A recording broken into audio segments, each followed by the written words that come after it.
गांव में अमूमन सूरज ढलते ही सन्नाटा पसर जाता था, लेकिन आज की रात कुछ अलग थी। रामू के घर के पीछे वाले पुराने कुएं से अजीब सी सिसकियां सुनाई दे रही थीं। काकी, सुना आपने? वो कुएं की तरफ से फिर वैसी ही आवाज आ रही है। चुप कर रामू, कितनी बार कहा है कि सूरज डूबने के बाद उस तरफ कान मत लगाया कर। पर काकी, कल रात भी मंगलू चाचा कह रहे थे कि उन्होंने कुएं के पास किसी को सफेद साए में देखा है। मंगलू तो गांजा पीकर कुछ भी बोलता है। तू जाकर दरवाजा भीतर से बंद कर दे। रामू ने भारी मन से दरवाजा बंद किया, लेकिन उसकी नजरें खिड़की की दरार से बाहर ही टिकी थीं। तभी उसे आंगन में किसी के पैरों की आहट सुनाई दी, चप चप, जैसे कोई गीले पैरों से चल रहा हो। कौन है वहां? काकी, देखो कोई बाहर है। अरे कौन होगा इस पहर? कोई कुत्ता बिल्ली होगा। सो जा चुपचाप। नहीं काकी, ये बिल्ली नहीं है। देखो, वो परछाई वो नीम के पेड़ के पीछे छिप गई। तभी अचानक तेज हवा चली और रामू के घर का दरवाजा जोर से खड़का।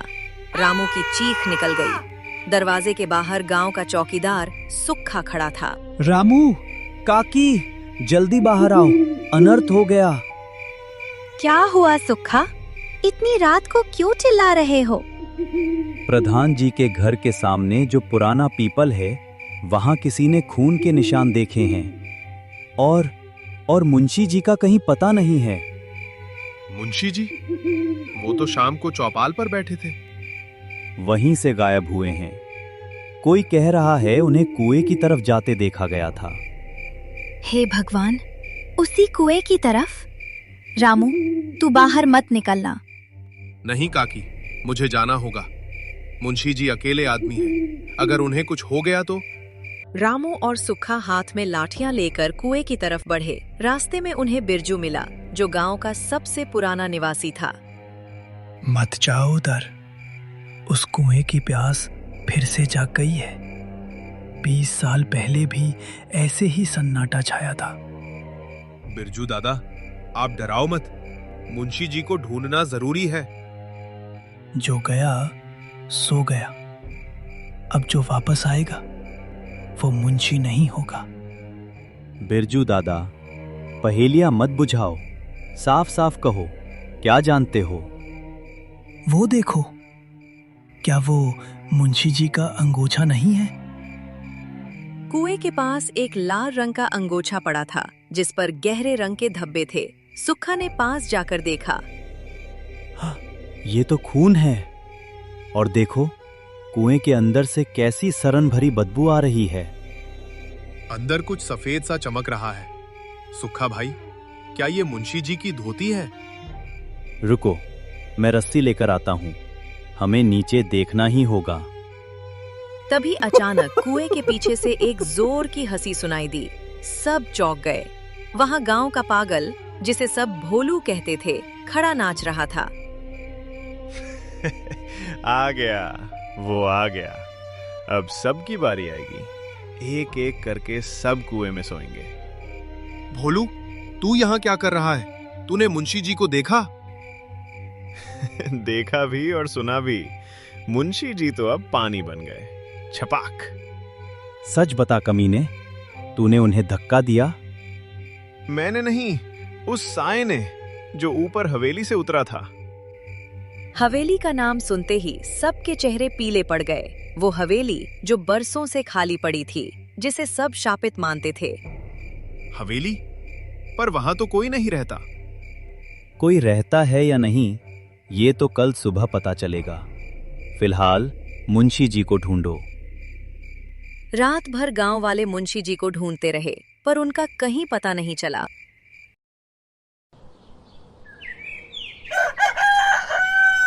सुबह होते ही खबर फैली कि मुंशी जी का शव कुएं के पास वाले खेत में मिला है, पर उनके शरीर पर एक भी जख्म नहीं था। उनका चेहरा डर से नीला पड़ा हुआ था। ये किसी इंसान का काम नहीं है।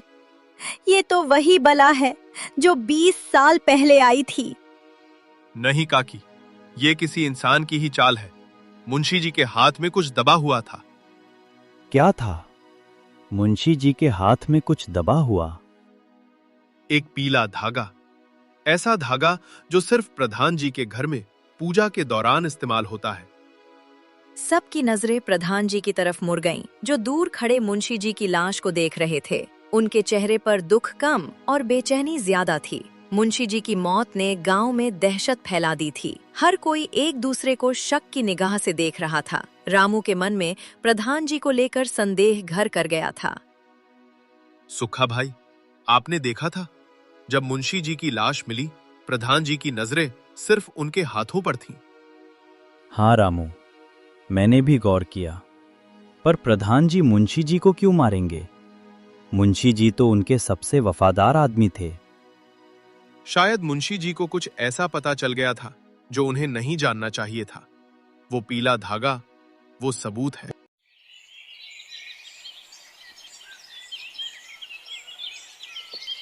अगली सुबह दोनों चौपाल की ओर बढ़े, जहां गांव की पंचायत बैठी थी। प्रधान जी ऊंचे तख्त पर बैठे सबको सांत्वना दे रहे थे। गांव वालों, ये दुख की घड़ी है। मुंशी जी हमारे बीच नहीं रहे। लगता है गांव पर किसी बुरी शक्ति का साया है। हमें शांति पाठ कराना होगा। पाठ से कुछ नहीं होगा प्रधान जी। बलि मांग रही है वो हवेली। बिरजू, पुरानी बातें मत उखाड़ो। तुम सबको डरा रहे हो। प्रधान जी, डराने की बात नहीं है। मुंशी जी की मुट्ठी में ये पीला धागा मिला है। क्या आप जानते हैं ये किसका है? प्रधान जी की आंखें एक पल के लिए सिकुड़ी, फिर उन्होंने खुद को संभाल लिया। ये तो साधारण धागा है रामू। गांव में हर दूसरे घर में ऐसा धागा मिल जाएगा। तुम क्या कहना चाहते हो? मैं बस ये जानना चाहता हूँ कि कल रात आप कहाँ थे? रामू, ये क्या बदतमीजी है? प्रधान जी से ऐसे सवाल? कोई बात नहीं सुखा। लड़का जवान है, खून गर्म है। कल रात मैं अपने भंडार घर में था, हिसाब देख रहा था। मेरे साथ मेरा नौकर घसीटा भी था। क्यों घसीटा? हाँ जी, प्रधान जी तो रात भर मेरे साथ ही थे। रामू को घसीटा की आंखों में डर दिखा।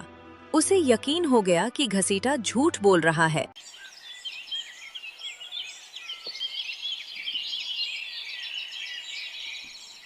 शाम को रामू छिपकर घसीटा के घर पहुंचा। घसीटा, सच सच बता, कल रात क्या हुआ था? मैंने कह तो दिया रामू भाई, प्रधान जी हवेली, मेरा मतलब है भंडार घर में थे। तूने अभी हवेली कहा? क्या प्रधान जी हवेली गए थे? नहीं, मेरे मुंह से निकल गया। मुझे जाने दो रामू। तू डरा हुआ है घसीटा। अगर तूने सच नहीं बताया तो अगला नंबर तेरा हो सकता है। घसीटा रोने लगा। उसने रामू को खिड़की के पास बुलाया और धीरे से बोला, प्रधान जी हर मंगलवार को आधी रात के बाद हवेली जाते। उनके हाथ में एक पोटली होती है। कल रात मुंशी जी ने उनका पीछा किया था। फिर क्या हुआ? मुंशी जी ने हवेली के अंदर कुछ देख लिया। वो चिल्लाते हुए बाहर भागे, पर प्रधान जी ने उन्हें पकड़ लिया। उसके बाद क्या हुआ मुझे नहीं पता। मैं डर के मारे भाग आया। उस हवेली में क्या है घसीटा? वहां कोई बंद है, कोई जिसे दुनिया मर चुका मानती है। रामू का दिल जोर से धड़कने लगा। उसने तय किया कि आज रात वो खुद हवेली जाएगा। रात हो चुकी थी। रामू और सुक्खा दोनों हवेली की तरफ चल पड़े। रामू, ये खतरनाक हो सकता है। हवेली के दरवाजे सालों से बंद हैं। सुक्खा भाई, अगर मुंशी जी को इंसाफ दिलाना है तो सच जानना ही होगा।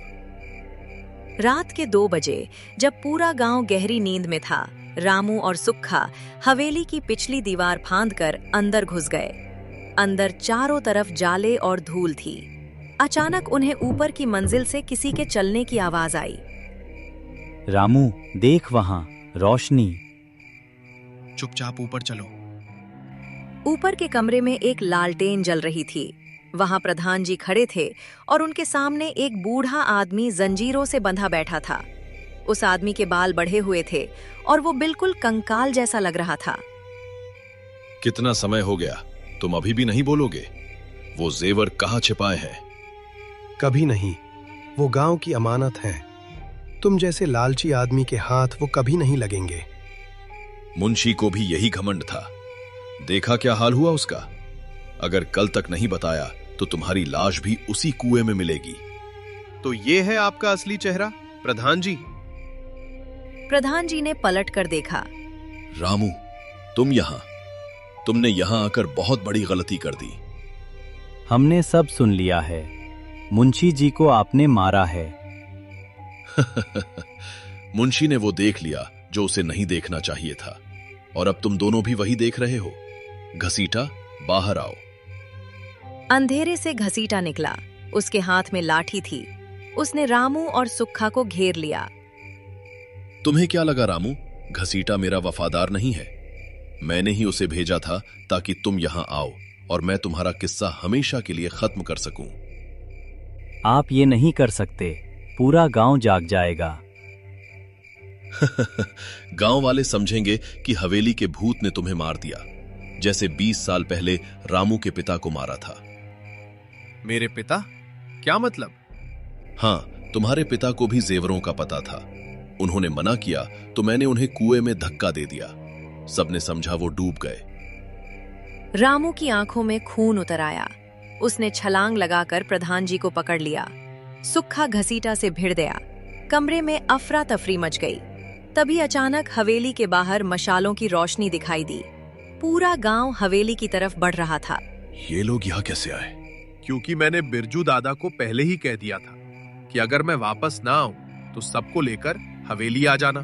गांव वाले प्रधान जी और घसीटा को बांधकर नीचे ले आए। हवेली के आंगन में पंचायत लगी। बिरजू दादा ने उस बूढ़े आदमी को जंजीरों से आजाद किया। अरे ये तो माधव है, प्रधान जी का छोटा भाई, जिसे सबने सुना था कि शहर जाकर मर गया। मरा नहीं था काकी। इस जालिम भाई ने मुझे 20 साल से कैद कर रखा था, सिर्फ उन पुश्तैनी जेवरों के लिए जो हमारे पूर्वज गांव के मंदिर के लिए छोड़ गए थे। प्रधान जी, अब आपका खेल खत्म हुआ। आपने मेरे पिता को मारा, मुंशी जी को मारा और अपने भाई को कैद किया। मुझे माफ कर दो, लालच ने मुझे अंधा कर दिया था। इसे पुलिस के हवाले करेंगे। कल सुबह शहर से पुलिस आएगी। रात भर प्रधान जी को मंदिर के खंभे से बांध कर रखा गया। रामू उस बूढ़े माधव के पास बैठा था। माधव काका, वो जेवर कहाँ है? क्या वो सच में मंदिर के हैं? हाँ बेटा, वो जेवर कुएं के अंदर एक गुप्त कोठरी में है। इसीलिए मुंशी वहां गया था, उसे भनक लग गई थी। पर मुंशी जी मरे कैसे? उनके शरीर पर तो कोई चोट नहीं थी। डर बेटा, प्रधान जी ने हवेली में एक खास तरह का धुआं बना रखा था जिससे इंसान को मतिभ्रम होता है। मुंशी जी ने वहां कुछ ऐसा देख लिया जो था ही नहीं और सदमे से उनका दिल बैठ गया।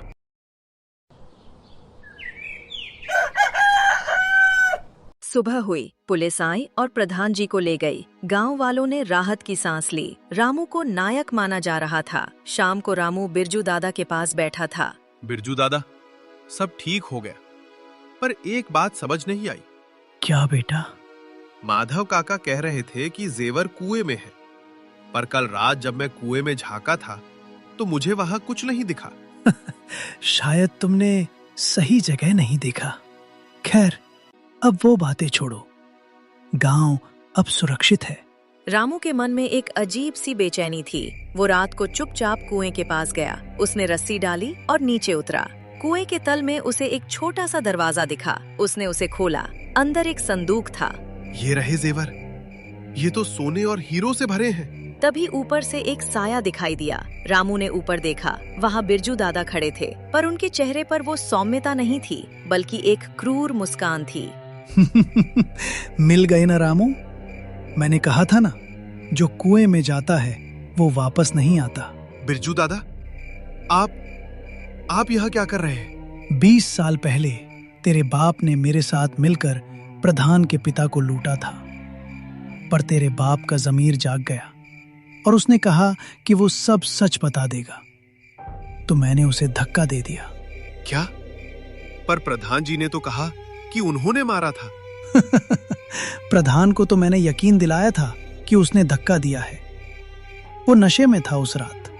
उसे लगा उसके धक्के से तेरा बाप गिरा, पर असल में पीछे से मैंने पत्थर मारा था। आप इतने सालों से नाटक कर रहे थे? और क्या करता? मुझे पता था कि माधव को जेवरों का पता है।